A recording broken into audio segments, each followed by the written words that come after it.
तो नूर की हर सिमत घटा छाई है। जरा बोलते रहिएगा।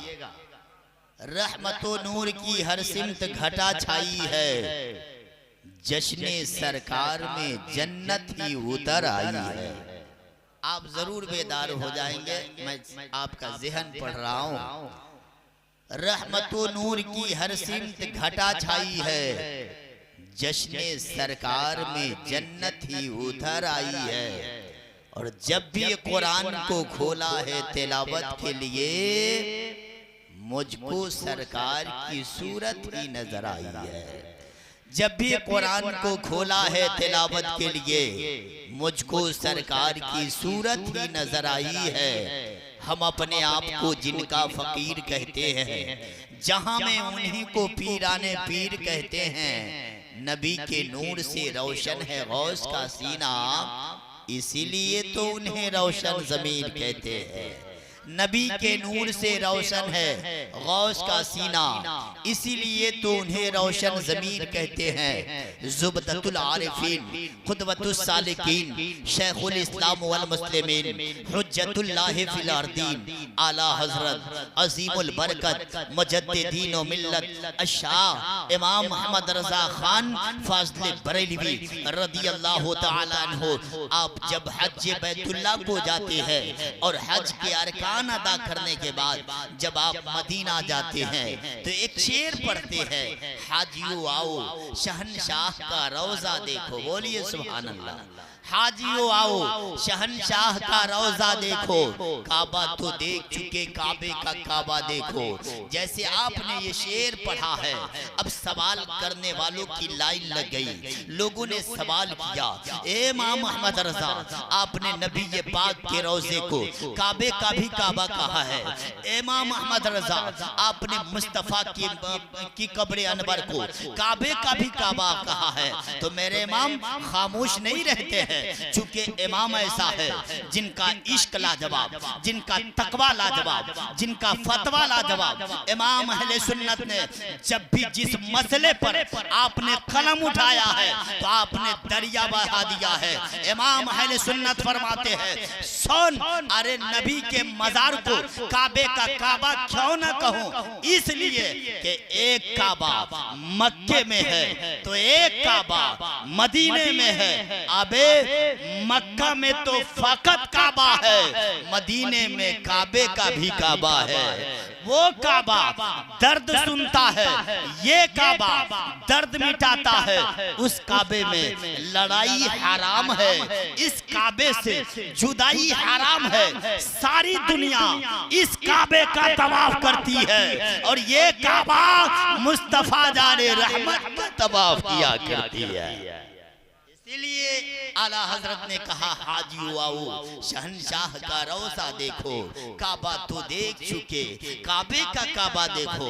मैं एक रास्ते से गुजर रहा था, मेरी मुलाकात एक महाराज से हुई, पंडित जी से हुई। उन्होंने कहा, मौलाना आप बहुत तकरीर करते हैं, जरा अंतिम ऋषि के बारे में कुछ बताइए। मैंने कहा, महाराज मैं तो अपनी जबान में बोलता हूँ, आप ही बता दीजिए। कहा, मौलाना क्या बताऊं। मैंने ऋग्वेद खोला, मोहम्मद को देखा, अथर्ववेद खोला, मोहम्मद को देखा, सामवेद खोला, मोहम्मद को देखा, कल्कि पुराण खोला, मोहम्मद को देखा, भविष्य पुराण खोला, मोहम्मद को देखा। हमने जहां देखा मोहम्मद को 18 पुराण, ब्रह्म पुराण, पद्म पुराण, विष्णु पुराण, शिव पुराण, भागवत पुराण, नारद पुराण, मार्कंडे पुराण, हमने जहां देखा मोहम्मद को देखा। वो खैर है, लेकिन ये कहने पर मजबूर हो जाता है, ये इस्लाम सीना बसीना न होता, खुदाई का ऐसा करीना न होता, ज़मीन आसमां चांद सूरज सितारे मोहम्मद न होते तो कुछ भी न होता। नारे तकबीर, नारे रिसालत, जश्न गौसुल वरा कॉन्फ्रेंस, नारे तकबीर, नारे रिसालत। चूंकि टाइम भी बहुत हो गया है, ऐसा ही टाइम हो रहा था, एक मौलाना साहब तकरीर कर रहे थे और एक बूढ़ा चाचा मोटका बांस लेके घूम रहे थे। मौलवी साहब का मुंड इधर उधर घिसक रहा था, बार बार देख रहे थे। उन्होंने कहा है मौलवी साहब आप तकरीर कीजिए, हम तो उसको तलाश रहे हैं जिसने आपको बुला करके लाया। लेकिन आप लोग समझदार हैं, अच्छे लोग हैं। अच्छा, एक जगह ईद के मौके से, इसमें चूंकि बहुत सारे नौजवान भी बैठे, नौजवान जल्दी जलसा में नहीं बैठता भाई साहब। ईद के मौके से, ईद के दिन मैंने देखा एक नौजवान जो बाल कटाए हुआ है, बिल्कुल प्लेन कराए हुआ था।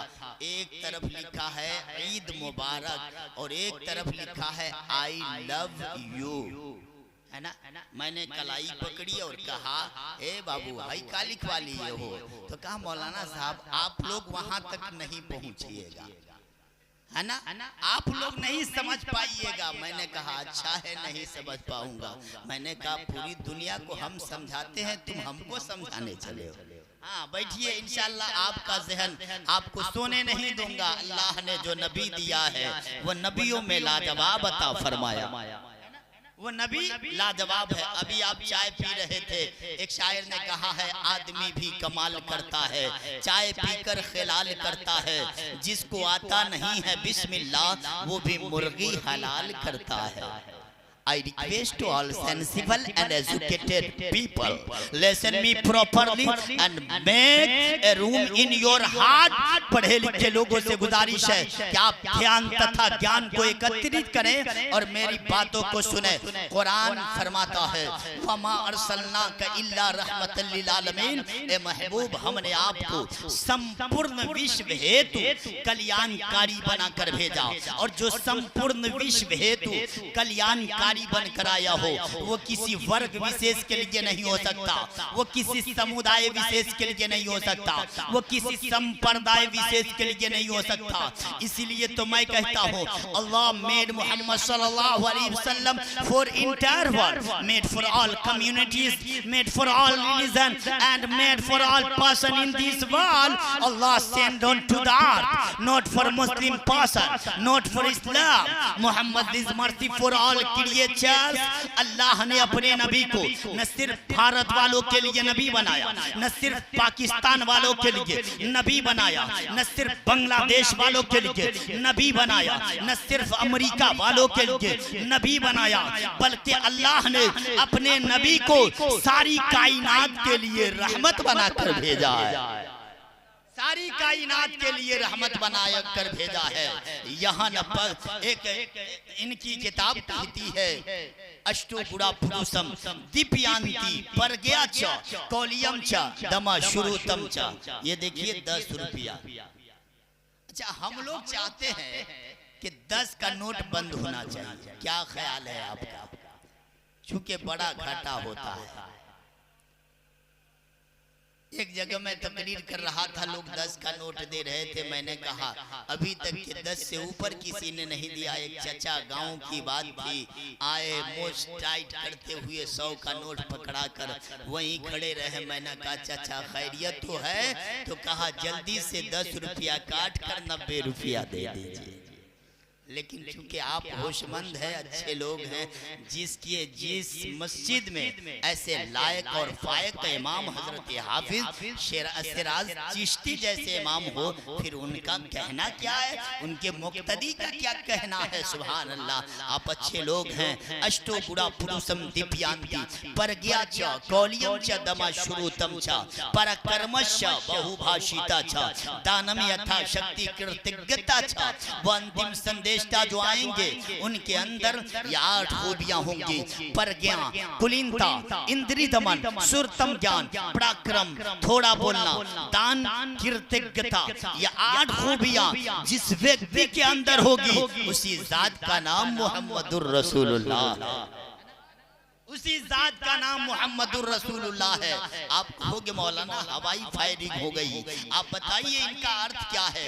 मैं कहूंगा सुनिए, अब इनका तर्जमा ये है, पहली खूबी प्रज्ञा, यानी तीनों जमाने का ज्ञान बताने में समर्थ हो, माजी हाल मुस्तकबिल, पास्ट प्रेजेंट फ्यूचर, वर्तमान काल भूतकाल भविष्य काल, तीनों जमाने का ज्ञान बताने में जो समर्थ हो उसी का नाम मोहम्मदुर रसूलुल्लाह है।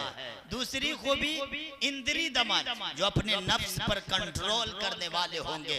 तीसरी सुरतम ज्ञान, जिस पर कोई ज्ञान अवतरित हो। और चौथी खूबी पराक्रम, जो सबसे ज्यादा ताकतवर होंगे।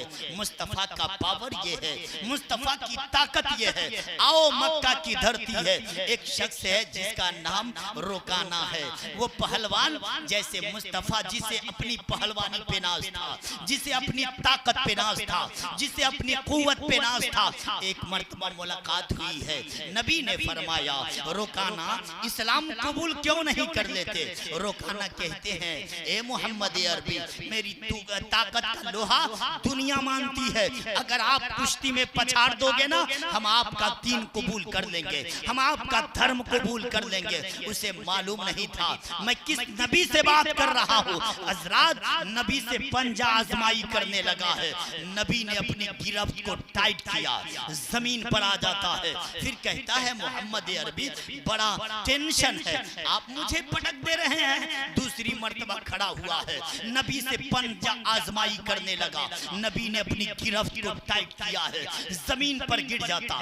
3 मर्तबा यूं ही होता है। उसके बाद कहता है हमें अफसोस हो रहा है कि आप जमीन पर मुझे पछाड़ दे रहे हैं। मैंने कहा रोकाना, आपको मालूम नहीं है, आप उस नबी के ताकत का अंदाजा लगाना चाह रहे हो जिस नबी का पावर ये है, चले जमीन पर उंगली का इशारा होता है तो चंद्रमा का सीना चाक हो जाता है। उस नबी के पावर का आलम ये है कि अगर नबी की उंगली का इशारा हो जाए तो सूरज डूब जाता है, लेकिन अली के लिए सूरज फिर वापस आ जाता।